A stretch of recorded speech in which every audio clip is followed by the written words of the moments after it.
Yes Satyamurthy గారు, మామూలుగా మనం తెంపరితనం అని ఒక పదం వాడతారు.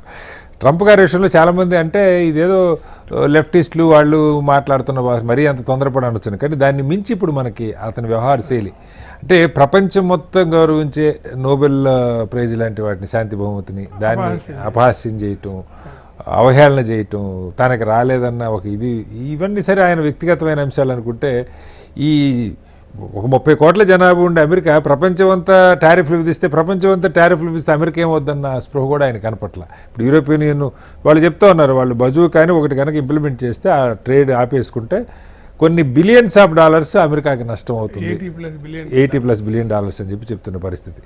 సో ఇంత గందరగోళం. ఇప్పుడు ఈ చాగోస్ దీనికి సంబంధించిన ఒప్పందం అయితే భారత్ కూడా మద్దతు ఇచ్చింది. యూకే మారిషస్కి ఇచ్చేయటం కరెక్ట్ అయిన నిర్ణయమే, కాకపోతే వాళ్ళ రక్షణ అవసరాలు ఇచ్చే కొంతకాలం దాని మీద వాళ్ళకి హోల్డ్ ఉండేట్టు. కానీ వీటన్నిటినీ కూడా తిరగదోడాలి అని చెప్పడం నిజంగా ఇందాక వినోద్ గారు అన్నట్టుగా ఆయనకి ఎప్పుడు బుద్ధిలో ఏం పడుతుందో, పొద్దున మాట్లాడింది సాయంత్రంకి మారిపోతుంది.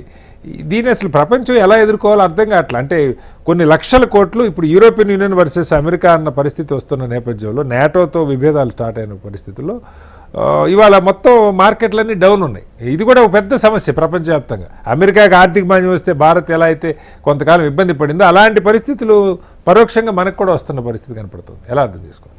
ఇప్పుడు మనకి ఒక సైన్స్లో మన బ్రెయిన్లో లెఫ్ట్ బ్రెయిన్, రైట్ బ్రెయిన్, 2 బ్రెయిన్లు ఉంటాయి. ఆ లెఫ్ట్ బ్రెయిన్లో లాజిక్, అనలిటికల్ థింకింగ్ ఇవన్నీ ఉంటాయి. రైట్ బ్రెయిన్లోనేమో అదర్, ఈయనకి there is nothing left in his left brain and there is nothing in his right brain. Okay. Nothing right in his right brain అనుకోవాలి. Nothing is working right. So he is actually taking decisions as he actually ఆ పరిస్థితి వాళ్ళకి అనిపిస్తుందండి. అంటే మనం యాక్చువల్గా ఇవాళ America పరిస్థితి మనం చూసినట్టయితే దాదాపుగా $38 ట్రిలియన్ వాళ్ళ అప్పులండి, అమెరికన్ డెప్ట్.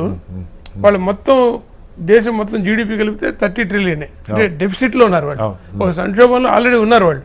ఇవాళ నేను అది కొంటాం ఇది కొంటాం అని చెప్పడం వల్ల ఇంకా సంక్షోభంలో తీవ్రంగా పెడతాయని మొత్తం అంతర్జాతీయ ద్రవ్య సంస్థలన్నింటినీ కూడా హెచ్చరిస్తున్నాయి అమెరికా. ఇది నువ్వు కానీ ఆయన ఏంటంటే నేను ఏం చేయాలంటే అది నేను చేసి తీరాలి, నేను చెప్పింది. ఇప్పుడు మనకి సినిమా చూసాం మనం, నా మాటే శాసనం అన్న ఆ పరిస్థితుల్లో తయారయ్యాడు ఆయన. ఒక అంటే మీరు చెప్పినట్టు అమెరికన్ ఎంతవరకు ఆయన్ని వెనకేసుకొస్తారో తెలియదు, కానీ పెద్దగా వెనకేసుకురావట్లేదు. ఇప్పుడు వారు చెప్పిన కాలిఫోర్నియా గవర్నర్ అయితే ఏకంగా డెమోక్రాట్లు మాట్లాడటమే కాదు, ఇతరులు కూడా ట్రంప్కు వ్యతిరేకంగా ఇప్పుడు యాక్చువల్గా నాటో కూటమి కూడా ఈ దానికి నాయకత్వం వహిస్తున్న అమెరికా కూడా ఇదంతా ఒక ఈ ఏరియా మొత్తంలో కూడా శాంతి అలాగే ఈ సెక్యూరిటీ చేయాలంటే ఆయన దాన్నే వైలేట్ చేస్తున్నాడు బేసిక్గా. ప్లస్ ఆయన డైరెక్ట్ చెబుతున్నాడు, నాకు ఇవేమి పట్టవు, నేను నాకు అంతర్జాతీయ చట్టాలన్నిటి కూడా నేను అతీతుడిని అని చెబుతున్నాడు. మనం పురాణాల్లో చూస్తాం చూడండి, హిరణ్యకశిపుడు హిరణ్యాక్షుడు లాగా అలా తయారవుతాడు. కాబట్టి ఏదో ఒక ఖచ్చితంగా అది కరెక్ట్ అవుతుంది. ఇప్పుడు ప్రకృతి సహజసిద్ధంగా కరెక్ట్ చేస్తుంది ఇలాంటి వాళ్ళని. మనం అంతకుముందు కూడా చూసాం. ఇప్పుడు హిట్లర్ లాంటి వాళ్ళని వాళ్ళందరినీ చూసాం మనం. కాబట్టి వీళ్ళు ఇది ఖచ్చితంగా కరెక్ట్ అవుతుందనే ఒక విశ్వాసం. అది నేచర్ చేయాలి, నేచర్ చేయాలి. అది ఏంటనేది మనం చెప్పలేము. కానీ ఇదైతే ప్రపంచానికి వాళ్ళైతే తాత్కాలికంగా చాలా పెద్ద, ఇప్పుడు మీరు చెప్పారు కొన్ని లక్షల కోట్ల రూపాయలు మన దేశంలోనే కాకుండా ప్రపంచం యావత్తు కూడా స్టాక్ మార్కెట్లు కుప్పకూలుతున్నాయి. ప్రపంచం యొక్క ఆర్థిక వ్యవస్థ దెబ్బతింటుంది. ఇది మంచిది కాదు పతనం ఈ రకంగా జరగడం అనేటువంటిది.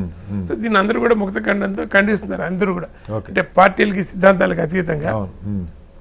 అలాగే ఇందాక లక్ష్మణ్ గారు చెప్పారు సామ్రాజ్యవాదం గురించి మేము మాట్లాడట్లేదు, ఫ్రాన్స్ లాంటి దేశాలు సామ్రాజ్యవాదం గురించి మాట్లాడుతారు. ఇవాళ ఎవరు కూడా ఒక మాట్లాడగలిగేటువంటి ఒక ధైర్యం చేస్తున్నారు. ఒకప్పుడు అయితే ఫ్రాన్స్ కానీ ఈ నాటో దేశాలు ఎప్పుడు కూడా అమెరికా ఏం చేసినా కూడా ఖండించలా.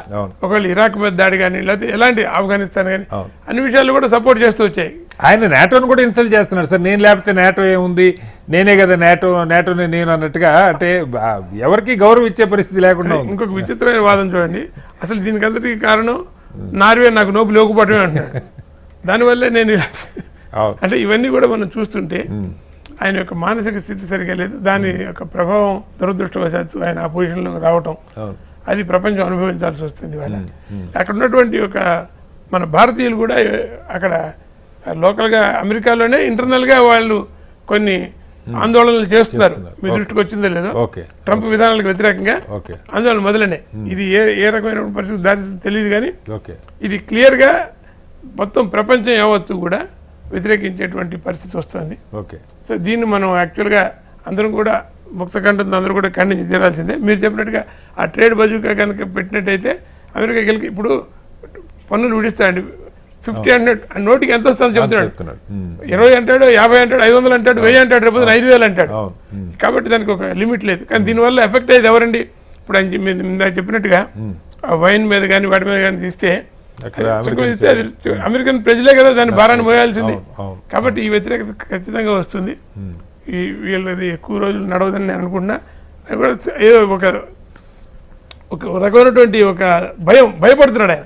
మీరు చూడండి, నన్ను చంపేస్తే మిమ్మల్ని చంపేస్తాను అంటే ఆయనకు ఒక భయం ఉంది. ఆయన భయపెడుతున్నాడు అందరినీ.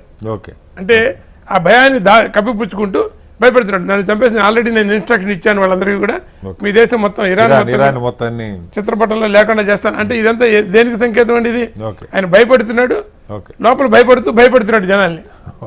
ఇది ఎక్కువ కాలం నడవదండి ఇలాగా. అయితే అంటే భారత్ రోల్ కూడా సార్ మనం కూడా చర్చకు వచ్చింది ఈ పాయింట్.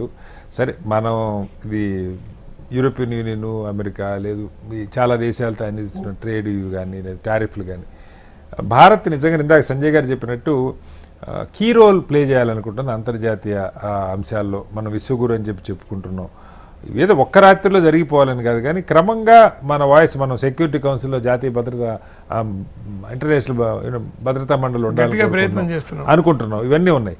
ఇవాళ ఇజ్రాయెల్ చేసిన పని ఈ జెరూసలేంలో ఉన్నటువంటి యునైటెడ్ నేషన్స్ ఆస్తుల్ని వాళ్ళ ఫెసిలిటీస్ని కూడా ధ్వంసం చేసి బుల్డోజర్తో కూల్చేసిన పరిస్థితి యునైటెడ్ నేషన్స్ ఖండిస్తూ ఉంది. అంటే ఇలాంటి కీలకమైన అంతర్జాతీయ అంశాల మీద, అంతర్జాతీయ ఒప్పందాల వైలేషన్ కానీ కొద్దిగా స్వరం, మీరే అన్నారు ఇందాక ఫ్రాన్స్ లాంటి దేశాలు అంతకుముందు పెద్దగా మాట్లాడే కాదు, వాళ్ళంతా నేటోలో భాగం మాట్లాడుతున్నారు. మనం స్వరం ఎందుకు విప్పకూడదు? కొంతన్నా సరే ట్రంప్కి భయపడి ఉండాల్సిందేనా?